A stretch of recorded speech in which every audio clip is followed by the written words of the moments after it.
Hello friends. हम लोग देख रहे थे कोपॉलीमर्स। उसी का दूसरा टॉपिक था कैरेक्टराइजेशन ऑफ पॉलीमर्स। तो इसमें हम लोग आज देखेंगे थर्मल मेथड्स ऑफ एनालिसिस। देखिए, कोई भी इंस्ट्रूमेंटल टेक्निक उसको हम लोग थर्मल एनालिसिस कब बोलेंगे? उसको हम लोग थर्मल एनालिसिस तभी बोलेंगे जब फिजिकल पैरामीटर को हम लोग कंसिडर करेंगे as a function of temperature और टाइम। इसका मतलब फिजिकल पैरामीटर में फिजिकल पैरामीटर आपका टेम्परेचर, सॉरी, प्रेशर हो सकता है, उसका वॉल्यूम हो सकता है, या फिर मास हो सकता है।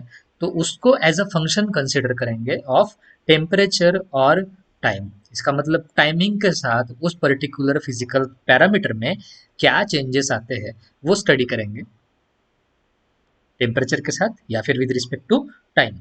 तो जो कुछ इंपॉर्टेंट मेथड्स है वो तीन है। उसको हम लोग बोलेंगे टीजीए, डीटीए और डीएससी। टीजीए का मतलब होता है थर्मो ग्रेविमेट्रिक एनालिसिस, डीटीए का मतलब होता है डिफरेंशियल थर्मो एनालिसिस, और डीएससी का मतलब होता है डिफरेंशियल स्कैनिंग कैलरीमेट्री। कैलरीमेट्री का मतलब हीट चेक करेंगे हम लोग। थर्मो ग्रेविमेट्रिक एनालिसिस में क्या करेंगे हम लोग? टेम्परेचर के साथ वेट में क्या डिफरेंस आता है वो चेक करते हैं। देखते हैं टीजीए का मतलब। Introduction: it is a technique where weight of the substance in an environment heated or cooled at a controlled rate is recorded as a function of time or temperature। इसका मतलब ये ऐसी टेक्निक है जिसमें wait of the substance हम लोग major करेंगे, लेकिन कब मेजर करेंगे? उसके लिए जो एनवायरमेंट रहेगा वो कंट्रोल्ड एनवायरमेंट रहेगा, उसमें हीट करेंगे या फिर उसको कूल करेंगे एट अ कंट्रोल्ड रेट। इसका मतलब जो हीटिंग का रेट है या फिर कूलिंग का रेट है वो फिक्स कर देंगे, और वो फिक्स करने के बाद पर्टिकुलर टाइमिंग के बाद हम लोग उसके वेट में क्या चेंजेस आते हैं वो स्टडी करेंगे, उसको रिकॉर्ड करेंगे as a function of time और टेम्परेचर। सिंपल सी बात है। हमने अगर हीटिंग चालू कर दिया है तो घड़ी भी स्टार्ट कर देंगे, हीटिंग का रेट जो है एकदम कांस्टेंट रहेगा। धीरे धीरे धीरे धीरे उसका टेम्परेचर बढ़ाते चले जाएंगे, और हर कंटिन्यूअसली 1 मिनट 2 मिनट या फिर 5 मिनट के बाद, सेम टाइम इंटरवल के बाद उसमें वेट में क्या चेंजेस आए हैं, उसका वेट कितना है वो स्टडी करेंगे। आइसोथर्मल और static sample weight is recorded as a function of time at a constant temperature. देखिए, आइसोथर्मल या फिर स्टैटिक सैंपल वेट जो है उसको रिकॉर्ड करेंगे as a function of time, यानी टाइमिंग के साथ क्या चेंजेस आते हैं उसके वेट में वो चेक करेंगे। टेम्परेचर रहेगा कांस्टेंट। देखिए, टेम्परेचर कांस्टेंट छोड़ दिया है तो उसको बोलेंगे आइसोथर्मल। तो उस केस में जो है स्टैटिक सैंपल का वेट हम लोग मेजर करेंगे विद रिस्पेक्ट टू टाइम। दूसरा है डायनेमिक टीजीए। डायनेमिक टीजीए में क्या करते हैं? Sample is heated in an environment whose temperature is changing in a predetermined manner. इसका मतलब उस सिस्टम को ऑलरेडी ऑर्डर दिया गया है, उसको प्रोग्राम किया गया है कि particular temperature, sorry, particular interval में टेम्परेचर चेंज होते चले जाएगा पर्टिकुलर टाइमिंग के बाद, generally at a linear rate. इसका मतलब सेम रेट से जो है टेम्परेचर टाइमिंग के साथ बढ़ते चले जाएगा, और फिर उसमें जो सैंपल का वेट है वो सैंपल का वेट हम लोग चेक करेंगे। It is a precision balance for linear rise of temperature. अभी रीडिंग ऑफ रिजल्ट कैसे करते हैं हम लोग, तो देखिए, it is a precision balance for a linear rise of temperature and known as thermo balance. उसका नाम जो रहता है वेट करने के लिए वो रहता है thermo balance. Result of thermo balance, that is result of thermo balance are represented by a plot of weight change versus temperature और time which is known as TG curve. देखिए, टीजी कर्व का मतलब क्या होता है? TG curve में एक axis पे टाइमिंग रहेगा या फिर टेम्परेचर। देखिए, दोनों में से कोई एक चीज रखना है आपको। एक तो टेम्परेचर रखोगे, 5 10 15 ऐसे बढ़ते चले जाएगा, या फिर टाइम जो मिनट्स में रहेगा, 5 to 5 10 15 के हिसाब से। और उसके एक एक्सिस पे जो है वेट रखेंगे हम लोग। तो वो जो कर्व आएगा उसको बोलेंगे TG curve. T for time या फिर टेम्परेचर, और G for gravitational pull, that is weight. Weight should be plotted on Y axis. देखिए, जो जी है आपका वेरिएबल है, और जो आपका टी है वो पैरामीटर है। तो जो पैरामीटर है हमेशा हम लोग एक्स एक्सिस पे रखते हैं, और जो वेरिएबल है वो हम लोग वाई एक्सिस पे रखते हैं। तो यहाँ पर जो वेरिएबल है वो हम लोगों ने रख दिया जो फंक्शन था, और वेट हो गया वाई एक्सिस पे, और जो टेम्परेचर है 300 600 900 वो हम लोगों ने एक्स एक्सिस पे रख दिया। तो इस टाइप से हमको एक ग्राफ मिलता है। तो ग्राफ में देखिए, शुरुआत में जो है वो फ्लैट लाइन दिख रही है, हॉरिजेंटल लाइन, उसके बाद थोड़ा सा वो नीचे गए और फिर से हॉरिजेंटल हो गए। इसका मतलब इस पर्टिकुलर टेम्परेचर रीजन में ही उसके वेट में कुछ चेंजेस आए हैं। तो information from the TG curve क्या मिलता है, देखिए horizontal portion shows that no weight loss और thermal stability of the compound. देखिए हॉरिजेंटल लाइन दिख रही है हमको, शुरुआत में दिख रही है, लास्ट में दिख रही है। इसका मतलब इस पर्टिकुलर रीजन में, पर्टिकुलर टेम्परेचर रीजन में उसमें कोई भी चेंजेस नहीं आया, उसका वेट चेंज नहीं हुआ। इसका मतलब वो जो है नो वेट लॉस है, या फिर वो कंपाउंड उस टेम्परेचर रीजन में थर्मली स्टेबल है। Slanting portion shows the weight lost by heating a sample to a given temperature। इसका मतलब स्लैंटिंग पोर्शन मतलब क्या, तो स्लैंटिंग पोर्शन मतलब ये नीचे झुका हुआ दिख रहा है हमको। तो इस पोर्शन में क्या दिख रहा है हमको,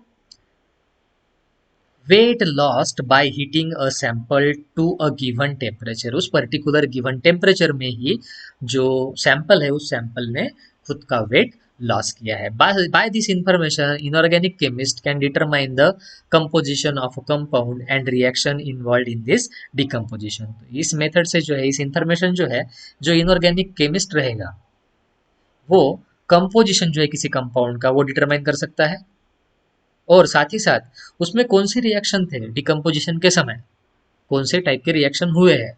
डिकम्पोजिशन हुआ मतलब ये वाला डिकम्पोजिशन, वेट कम हुआ मतलब डिकम्पोज हुआ है कंपाउंड, तो उसके रिएक्शन भी वो फाइंड आउट कर सकता है। तो जो फैक्टर्स टीजी कर्व को अफेक्ट करते हैं वो दिखते हैं कौन से। सबसे पहला इंस्ट्रूमेंटल फैक्टर। इंस्ट्रूमेंटल फैक्टर है हीटिंग रेट। अभी हीटिंग रेट मतलब क्या, तो देखिए कभी कभी हीटिंग रेट हम लोग ज्यादा भी रख सकते हैं, या फिर कभी कभी कम भी रख सकते हैं, तो उससे भी जो है ग्राफ का नेचर चेंज हो सकता है। देखते हैं कैसे। If the sample is heated with fast heating rate, देखिए अगर हमने सैंपल को ज्यादा रेट से हीट कर दिया, the temperature of decomposition will be higher. देखिए अगर ज़्यादा रेट से उसको हीट किया है तो डिकम्पोजिशन का टेम्परेचर हमको हमेशा ज़्यादा मिलता है than the obtained at slower heating rate. For example देखते हैं, पॉलीस्टाइरिन को अगर 1 डिग्री सेल्सियस के हिसाब से हीट किया गया तो 375 डिग्री सेल्सियस उसका डिकम्पोजिशन टेम्परेचर मिलता है। देखिए 1 डिग्री सेल्सियस हीटिंग रेट मतलब स्लो हो गया, तो स्लो के समय देखिए 375 डिग्री सेल्सियस उसका डिकम्पोजिशन टेम्परेचर मिलता है ग्राफ में। लेकिन अगर उसी को 5 डिग्री सेल्सियस के हिसाब से अगर हीट करते हैं तो उसका जो डिकम्पोजिशन टेम्परेचर आता है वो आता है 394.5 डिग्री सेल्सियस। तो इससे हमको एक ही बात समझ में आती है, स्लो हीटिंग रेट में लो मिला है हमको डिकम्पोजिशन टेम्परेचर, ज़्यादा हीटिंग रेट रखने के बाद यानी हाई हीटिंग रेट रखने के बाद उसका डिकम्पोजिशन टेम्परेचर भी हाई मिला है। Heating rate also affects the position of intermediate. तो हीटिंग रेट का पोजिशन ऑफ इंटरमीडिएट के ऊपर भी असर पड़ता है। तो NiSO4.7H2O जो है उसको अगर 2.5 डिग्री सेल्सियस पर मिनट के हिसाब से हीट करते हैं तो 1 ब्रेक इज ऑब्जर्व। लेकिन अगर उसको 0 से लेके 6 डिग्री सेल्सियस पे हीट करते हैं पर मिनट तो उसमें 4 ब्रेक मिलते हैं। इसका मतलब देखिए ज़्यादा हीटिंग रेट रख दिया तो कम ब्रेक्स मिलेंगे, और अगर कम हीटिंग रेट रखा तो ज़्यादा ब्रेक्स मिलेंगे। इफेक्ट ऑफ फर्नेस एटमॉस्फेयर और सैंपल होल्डर, ऐसे जो 4 चीज़ें हैं, सॉरी 3 चीज़ें जो है, सबसे पहली चीज़ थी हीटिंग रेट, दूसरा है फर्नेस का एटमॉस्फेयर कैसा है, और तीसरा जो है वो है सैंपल होल्डर। ये 3 जो चीज़ें हैं उनकी वजह से जो आपको टीजी कर्व मिलेगा वो टीजी कर्व में इफेक्ट हो सकता है, वो टीजी कर्व चेंज हो सकता है। अभी देखते हैं characteristics of sample, weight of sample. In order to predict the intermediate compound smaller sample is preferred. देखिए अगर आपको इंटरमीडिएट कंपाउंड कौन से मिलते हैं वो अगर प्रेडिक्ट करना है तो स्मॉलर सैंपल को प्रीफर किया जाता है। For example CuSO4.5H2O 18 mg sample अगर लेते हैं तो no intermediate position is observe. लेकिन अगर 0.4 to 6 मिलीग्राम का सैंपल अगर लेते हैं, देखिए यहाँ पर लिया गया 18 मिलीग्राम, तो इंटरमीडिएट नहीं मिला। लेकिन अगर 0.4 to 6 मिलीग्राम सैंपल लेते हैं तो एक इंटरमीडिएट मिलता है, वो मिलता है CuSO4.3H2O का। इसका मतलब वेट ऑफ सैंपल अगर कम लेते हैं तो इंटरमीडिएट ज़्यादा मिलने के चांसेस है। Particle size of the sample, उसके बाद heat of the reaction, compactness of the sample और previous history of the sample, ये सारी चीज़ें जो है वो टीजी कर्व के ऊपर इफेक्ट कर सकती है। तो यहाँ पर हम लोग देखते हैं थोड़ा सा सी ए C2O4.H2O इसका अगर डिकम्पोजिशन करते हैं तो उसमें क्या क्या चेंजेस आते हैं वो थोड़ा सा इस ग्राफ में डिस्कस करते हैं। देखिए, सबसे पहले शुरुआत में यहाँ से देखते हैं, लेफ्ट टू राइट अगर जाते हैं तो टेम्परेचर बढ़ रहा है, नीचे से ऊपर जाते हैं तो वेट बढ़ रहा है। देखिए, शुरुआत में कंपाउंड लिया है तो धीरे धीरे हीटिंग करना स्टार्ट कर दिया तो 100 डिग्री सेल्सियस तक कुछ चेंजेस नहीं आए। 200 पे देखिए वेट डिक्रीज होना शुरू हो गया, इसका मतलब कंपाउंड डिकम्पोज हुआ। कंपाउंड डिकम्पोज हुआ इसका मतलब उसने कुछ ना कुछ लूज किया। तो देखिए क्या लूज किया, उसने वाटर मॉलिक्यूल यूज किया है। उसके बाद 300 से लेके 400 तक फिर से वो स्टेबल हो गया, लेकिन 400 से लेके 500 के बीच में उसमें देखिए क्या चेंजेस आए। CaC2O4 था, उसका एक ऑक्सीजन कम हो गया, एक कार्बन भी कम हो गया।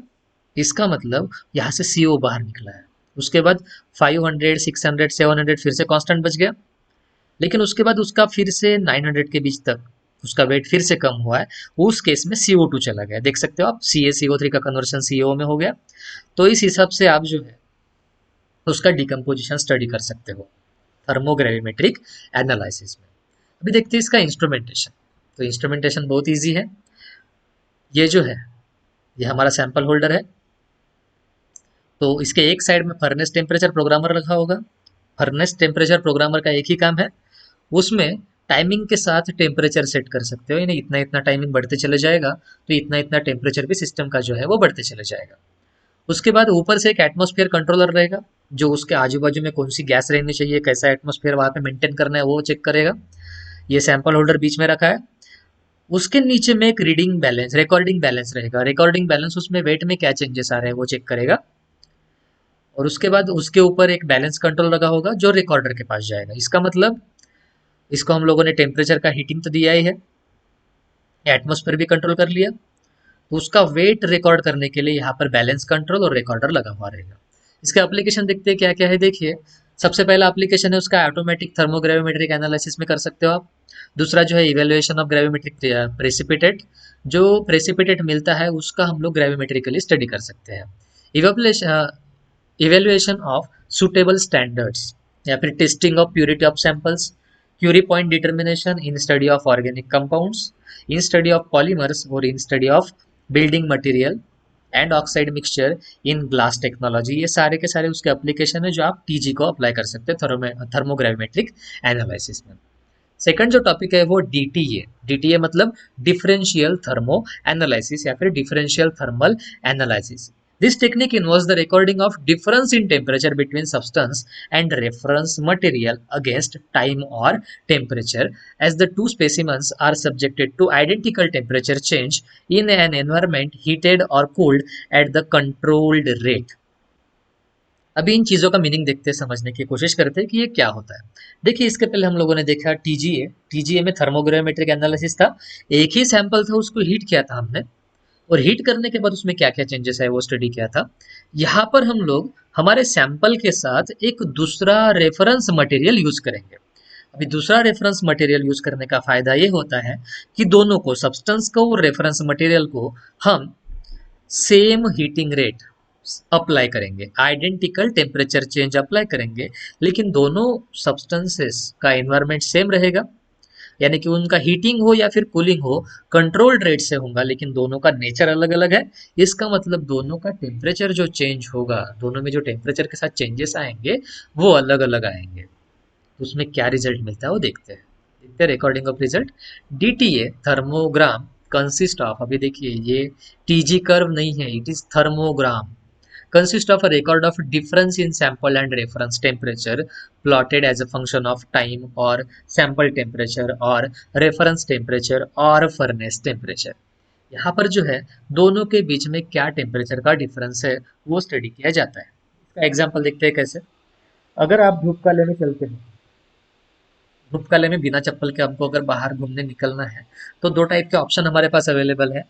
एक तो है जो हमारा डांबरी रोड रहता है, डांबर वाला रोड, इसको डांबर रोड बोलेंगे हम लोग, और दूसरा मट्टी। तो ऑब्वियस बात है आप मट्टी पर चलना प्रीफर करते हो, क्योंकि मट्टी हमको कंपेरेटिवली कम गर्म लगेगी एज कम्पेयर टू डांबर रोड। इसका मतलब डांबर वाला जो रोड है वो गर्म रहेगा, ज़्यादा गर्म रहेगा। इसका मतलब दोनों के ऊपर हीट तो सेम है, सनलाइट तो सेम पड़ रहा है, लेकिन दोनों में टेम्परेचर में डिफरेंस आता है। सिमिलर यहाँ पर हमको ऑब्जर्व होता है, सैंपल और रेफरेंस दोनों का हीटिंग रेट अलग अलग होता है, दोनों के टेम्परेचर्स अलग अलग रहेंगे। इसका मतलब हम जो है डिफरेंस चेक करेंगे दोनों के टेम्परेचर के बीच का, और उसको एज अ फंक्शन प्लॉट करेंगे, एक तो टाइम के अगेंस्ट, या फिर सैंपल का टेम्परेचर लेंगे उसकी जगह पे, या फिर रेफरेंस टेम्परेचर लेंगे, रेफरेंस मटेरियल का टेम्परेचर, या फिर फर्नेस का टेम्परेचर। इससे क्या इंफॉर्मेशन मिलते हैं वो देखते हैं। देखिए, there are exothermic and endothermic peaks. Exothermic peak का मतलब अचानक से वहां पर टेम्परेचर बढ़ जाएगा, एंडोथर्मिक पीक का मतलब वहां पर टेम्परेचर अचानक से आपको घटता हुआ दिखेगा। And shape and size of this peaks में furnish good information about the nature of the test sample. तो यहाँ पर पीक मिलेंगे एक्सोथर्मिक की वजह से या फिर एंडोथर्मिक की वजह से, तो उनकी जो शेप और साइज रहेगी इन पीक्स की, उससे हमको बहुत अच्छी इंफॉर्मेशन मिल सकती है जो सैंपल हम लोग टेस्ट कर रहे हैं उसके नेचर के बारे में। In most of the cases physical changes gives exothermic while chemical changes gives endothermic while chemical changes gives exothermic peaks। देखिए सिंपल सा लॉजिक है, अगर वहां पर फिजिकल चेंजेस होते हैं तो हीट एब्जॉर्ब होती है, तो वहां पर जो पीक्स मिलेंगे वो एंडोथर्मिक मिलेंगे। लेकिन अगर केमिकल चेंज होता है तो वहां से हीट बाहर निकलती है, तो वहां पर हमको मिलेंगे एक्सोथर्मिक पीक्स। तो आपको ये चीज याद रखनी है, फिजिकल चेंजेस होते हैं तो एक एंडोथर्मिक पीक मिलेगा, टेम्परेचर कम होगा। केमिकल चेंजेस आते हैं तो वहां पर हीट इवॉल्व होगी, तो वहां पर एक्सोथर्मिक पीक मिलेगा। Generally sharp endothermic peaks gives good idea about crystallinity and fusion process, while broad endothermic peak gives signify dehydration reaction। इसका मतलब अगर शार्प एंडोथर्मिक पीक है तो उसकी वजह से हमको आइडिया मिल सकता है क्रिस्टलिनिटी का या फिर फ्यूजन प्रोसेस का। देखिए, एंडोथर्मिक है मतलब फिजिकल प्रोसेस हो रही है तो वहां पर मेल्टिंग हो सकता है, तो वो क्रिस्टलिनिटी इंडिकेट करेगा या फिर फ्यूजन प्रोसेस इंडिकेट करेगा। लेकिन अगर हमको एंडोथर्मिक का ही ब्रॉड पिक मिलता है तो वो हमको दिखाएगा डिहाइड्रेशन। डिहाइड्रेशन मतलब वहां पे वाटर मॉलिक्यूल था, वो वाटर मॉलिक्यूल बाहर निकल रहा है, बॉयल हो रहा है। तो यानी कि अगर ब्रॉड है तो वाटर मॉलिक्यूल बाहर निकलेगा, और अगर शार्प है तो वो मेल्टिंग या फिर फ्यूजन दिखाएगा। The DTA curve should be parallel to the temperature axis till the sample undergoes any physical or chemical change of state। देखिए डीटीए कर्व जो है आपका पैरेलल रहेगा हमेशा टेम्परेचर एक्सिस के ऊपर, यानी कि एक्स एक्सिस के साथ। कब तक? जब तक कि आपका सैंपल जो है उसमें कोई फिजिकल या केमिकल चेंजेस नहीं आते। यानी कि अगर वो ग्राफ पैरेलल आपको दिखता है तो तब तक उसमें कोई भी फिजिकल या केमिकल चेंज नहीं आएगा। सिमिलर इंस्ट्रूमेंटेशन रहेगा यहाँ पर। तो यहाँ पर दो चीजें हैं, देख सकते हो आप,